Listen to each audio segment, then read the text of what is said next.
Taking only the 12 envoys and a few women who were also followers, Jesus set out for Caesarea Philippi, a city renamed by the Tetrarch Philip when seeking Roman patronage.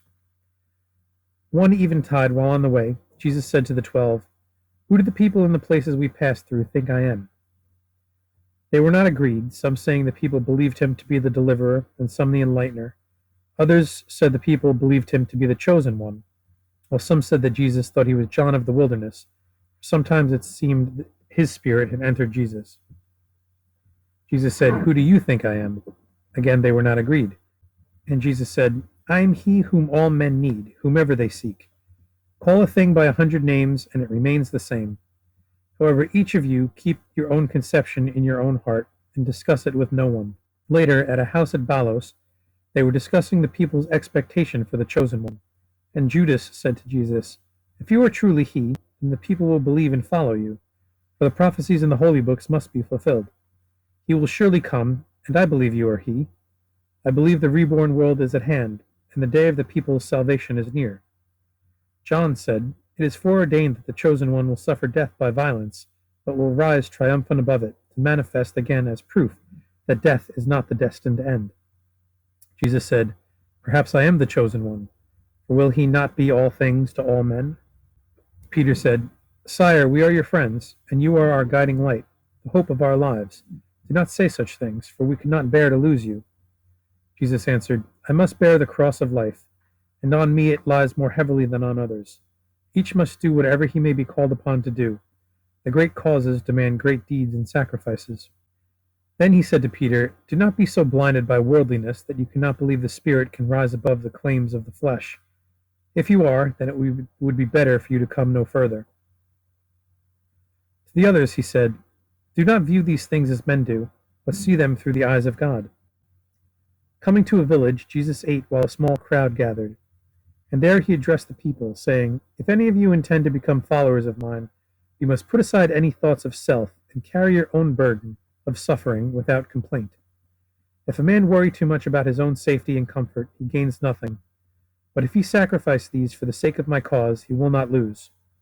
What profit can a man make by gaining all that the world has to offer in exchange for the welfare of his own soul?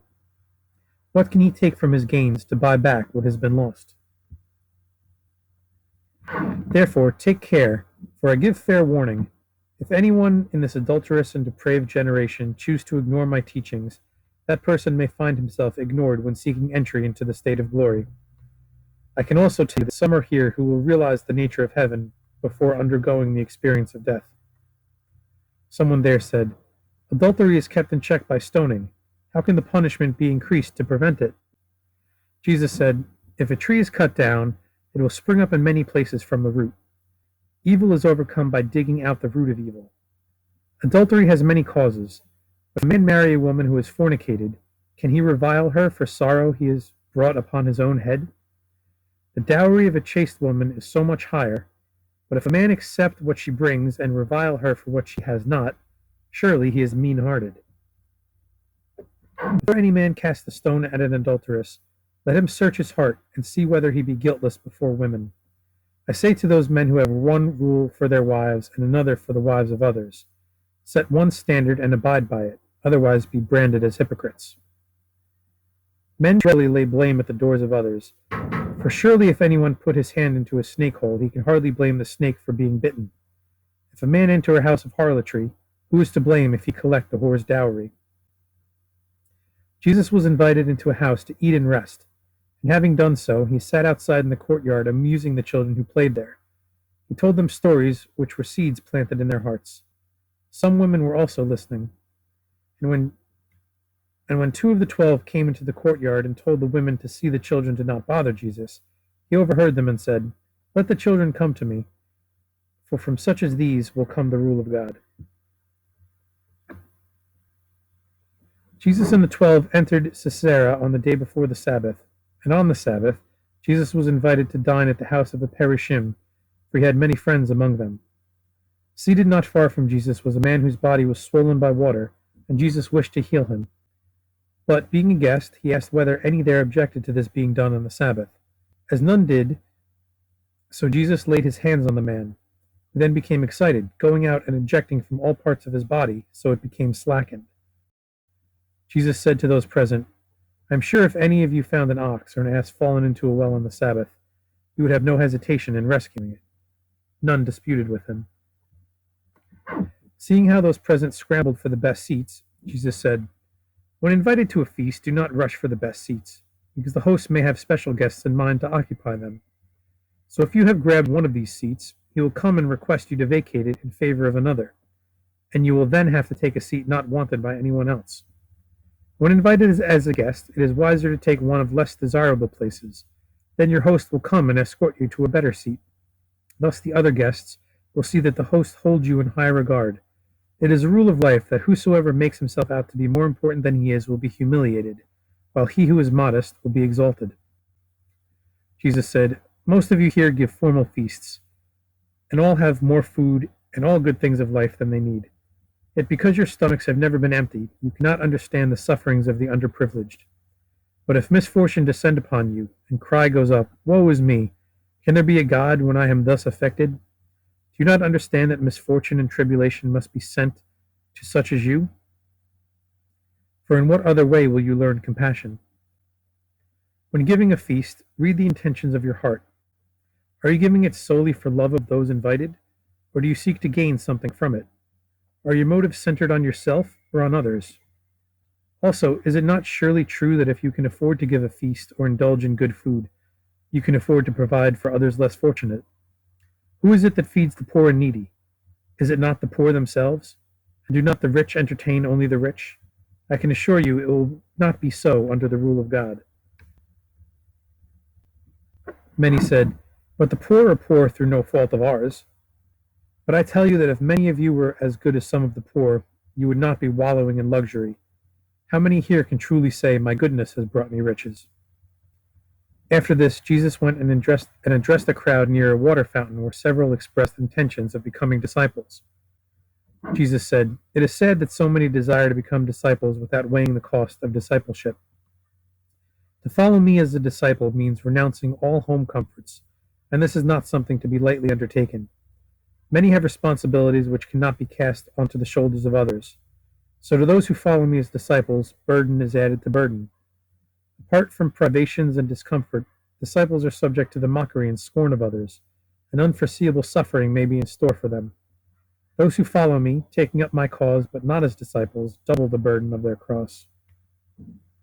If you wish to erect a house, it will be very short-sighted to commence the building without working out the cost and being sure this could be met. If the cost and money available are not first calculated, the foundations may be laid, but it will be found impossible to complete the job.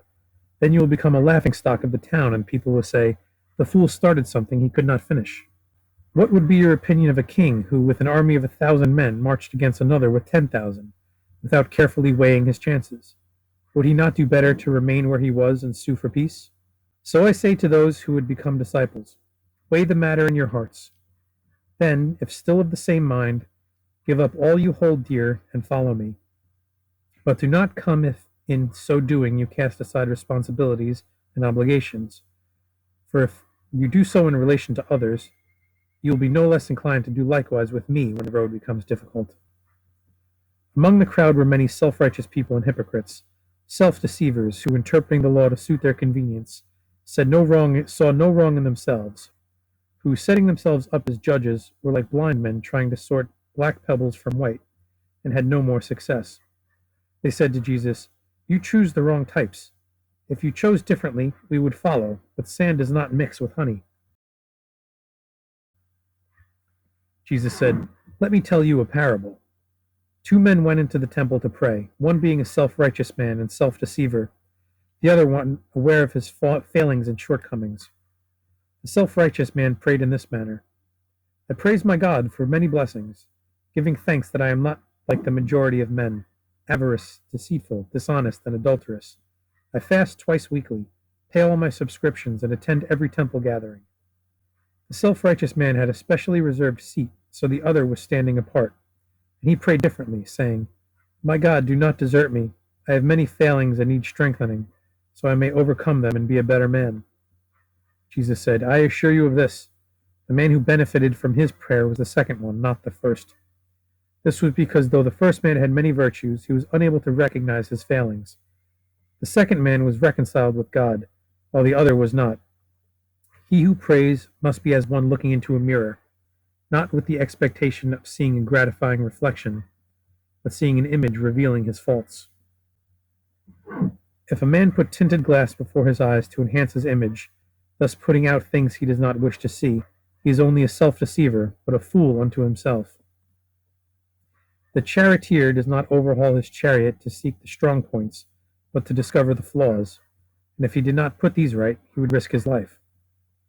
When eventide came, and Jesus sat with the envoys, one of them said, "Sire, we have given up all we have to follow you, and sometimes we get depressed." Jesus said, "The blows life delivers are strengthening ones, and without adversity men would become weak in spirit. The reward I can offer is small compared with your rewards in glory. For here you are small, but in heaven you will be great. There the highest on earth shall be lowest, and the lowest here shall be exalted there. This, however, does not follow as a natural sequence, but only providing the challenge of life is met as it should be, and surmounted." The following day Jesus took Peter, James, and John, three of the envoys, to a cave high up on the mountainside, where they remained in meditation for 3 days. On the third day, while seated in the cave, the others saw the whole body of Jesus exude a light and become radiant, the colors being blue and white. They were astonished at such an inflow of power, for no other body could have contained it. Though manifesting it in them also, it was much weaker. The three with Jesus covered their eyes before the brilliance. And John said, "Sire, while the Holy Spirit manifests in us as no more than a faint blue glow seen only in total darkness, your brilliance is like that of the sun compared with the palest star."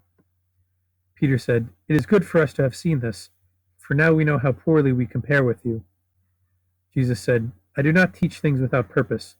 The things I do are not beyond the reach of anyone, but keep these things to yourself, for I shall truly need all my power and strength to carry out the task ahead.